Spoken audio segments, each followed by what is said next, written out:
মানিকগঞ্জে ধর্ম অবমাননা পাশাপাশি আল্লাহ তাআলাকে নিয়ে কটূক্তির ঘটনাকে ঘিরে বাউল আবুল সরকার যিনি গ্রেপ্তার হয়েছেন ইতিমধ্যে এবং তার ফাঁসির দাবিতে আমরা দেখতে পাচ্ছি রাজধানীর পল্টন বাইতুল মোকাররম এলাকা থেকে একটি বিক্ষোভ মিছিল বের করেছে হেফাজতে ইসলাম বাংলাদেশের পল্টন জোন শাখা। তারা এই বিক্ষোভ মিছিলটি নিয়ে বাইতুল মোকাররমের যে উত্তর গেট রয়েছে উত্তর গেট থেকে তারা ফাঁসির দাবিতে তারা স্লোগান দিয়ে তারা আসলে এগিয়ে চলছে পল্টন মোড় হয়ে। তারা গুরুত্বপূর্ণ যে সকল স্থানগুলো রয়েছে রাজধানীর সে সকল স্থান তারা প্রদক্ষিণ করবেন এবং তারা এখানে আসলে স্লোগান দিচ্ছেন বাউল আবুল সরকারের ফাঁসির দাবিতে, সেটি আমরা শুনতে পাচ্ছি। এবং এখানে হেফাজতে ইসলামের কেন্দ্রীয় বিভিন্ন পর্যায়ের নেতৃবৃন্দ তারা উপস্থিত আছেন এবং তাদের উপস্থিতিতে তারা আসলে স্লোগান দিচ্ছেন। এই যে যিনি বাউল আবুল সরকার যিনি ইতিমধ্যে আসলে গ্রেফতার হয়েছেন তারা আসলে ফাঁসি তারা দাবি করছেন এবং আপনারা শুনতে পাচ্ছেন তাদের স্লোগান।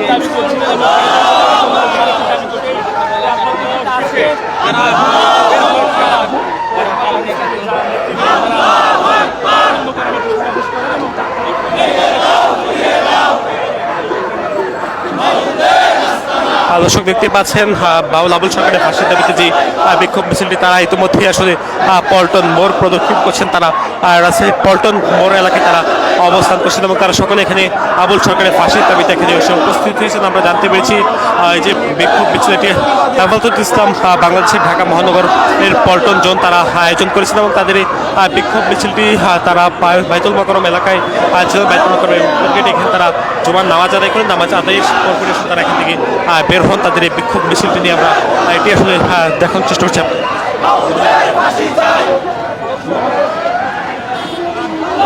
বাউল আবুল সরকারের ফাঁসির দাবিতে একেবারে উত্তাল রাজধানীর পল্টন এলাকা। এখানে আপনারা দেখতে পাচ্ছি হেফাজতে ইসলামের বিভিন্ন পর্যায়ের নেতৃবৃন্দ পাশাপাশি কেন্দ্রীয় নেতৃবৃন্দরা তারা উপস্থিত হয়েছেন এবং তাদের উপস্থিতি বলা চলে এই যে বিক্ষোভ মিছিল সেটি একেবারে লোকারণ্য হয়ে পড়েছে। একবারে তারা স্লোগানে পুরো এলাকায় আসলে উত্তাল করে তুলেছেন। মূলত বাউল আবুল সরকার যিনি আল্লাহ তাআলা এবং ইসলাম ধর্মকে নিয়ে যিনি কটূক্তি করেছেন সেই অভিযোগের প্রেক্ষিতে তাকে ইতিমধ্যে আসলে আইন শৃঙ্খলা বাহিনী তাকে গ্রেপ্তার করেছেন এবং তার এখন আমরা দেখতে পাচ্ছি ফাঁসির দাবিতে আন্দোলনে নেমেছেন হেফাজতে ইসলাম বাংলাদেশের পল্টন জোন শাখা।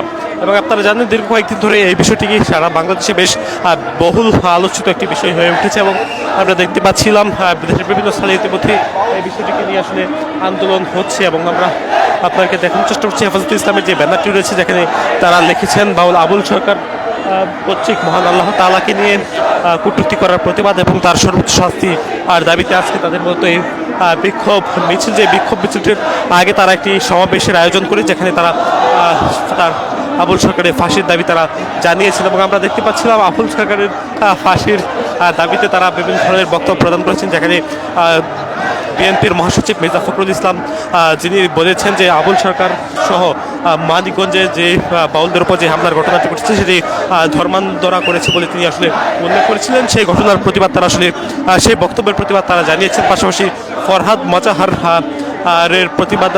মাজাহারের একটি বক্তব্যের প্রতিবাদও তারা জানিয়েছেন। এমনটি আপনারা জানেন ফরহাদ মাজাহার সম্প্রতি একটি বক্তব্য দিয়েছেন এই যে বাউল আবুল সরকারকে গ্রেপ্তার করা হয়েছে সেই গ্রেপ্তার বাউল আবুল সরকারকে তাকে গ্রেপ্তার করা হয়েছে বলে তিনি মন্তব্য করেছেন। সেই বিষয়টি ট্রেনে আসলে এখানে বক্তব্য প্রদান করেছেন হেফাজতে ইসলামের নেতৃবৃন্দরা এবং তারা জানিয়েছেন যে তিনি যদি তাদের এই বক্তব্য উইথড্র করে না নেন অর্থাৎ বক্তব্য যদি প্রত্যাহার করে না নেন তারা আসলে কঠোর আন্দোলনে নামেন। সেই কঠোর আন্দোলন থেকে তারা ফরহাদ মাজাহারের গ্রেপ্তারে তারা দাবি জানাবেন এবং তারা বলেছেন বিএনপির মহাসচিব মির্জা ফখরুল ইসলামের পদত্যাগ তারা চাচ্ছেন যে যদি তিনি এই যে বক্তব্যটি প্রদান করেছেন যে বাউলদের উপর ধর্মান্তর হামলা করেছে সেই বক্তব্যের প্রতিবাদ তারা জানিয়ে তারা বলেছেন বিএনপির মহাসচিব মির্জা ফখরুল ইসলামকে অনন্ত বিলম্বে পদত্যাগ করতে হবে এবং এই বিষয়টি আসলে তারা তুলে ধরেছেন এখানে। এবং এখানে হেফাজতে ইসলামের বিভিন্ন পর্যায়ের নেতৃবৃন্দরা তারা বক্তব্য দিয়েছেন যে বক্তব্যগুলোতে আসলে তারা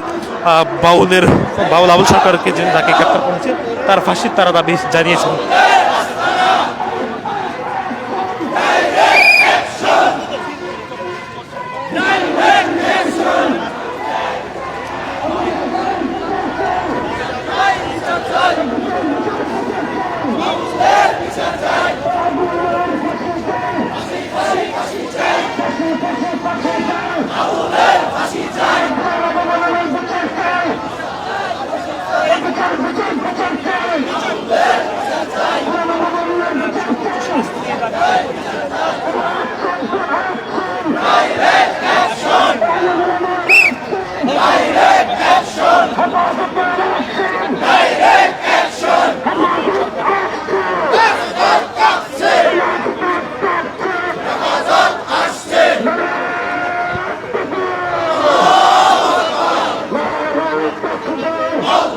দর্শক যারা নতুন যুক্ত হয়েছেন আপনাদেরকে জানাতে চাই, সম্প্রতি মানিকগঞ্জের ঘিওর এলাকায় একজন বাউল শিল্পী আবুল সরকার নাম, তিনি পবিত্র কোরআন শরীফের বিকৃত অনুবাদ, পাশাপাশি তিনি মহান আল্লাহ তাআলাকে নিয়ে যে কটূক্তি করেছেন, সেই ঘটনার প্রতিবাদী মূলত হেফাজতুল ইসলাম বাংলাদেশ তারা একটি বিক্ষোভ মিছিল বের করেছেন। যে বিক্ষোভ মিছিলটি আমরা দেখতে পাচ্ছি বাইতুল মোকাররমের উত্তর গেট থেকে তারা রাজধানীর বিজয়নগর এলাকায় পৌঁছে গিয়েছেন। বিজয়নগর হয়ে প্রদক্ষিণ করে তারা আবারও পল্টন এলাকার আসলে তারা প্রবেশ করবেন বলে আমরা জানতে পেরেছি।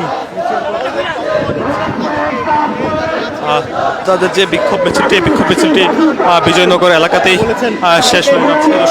এই ছিল সবশেষ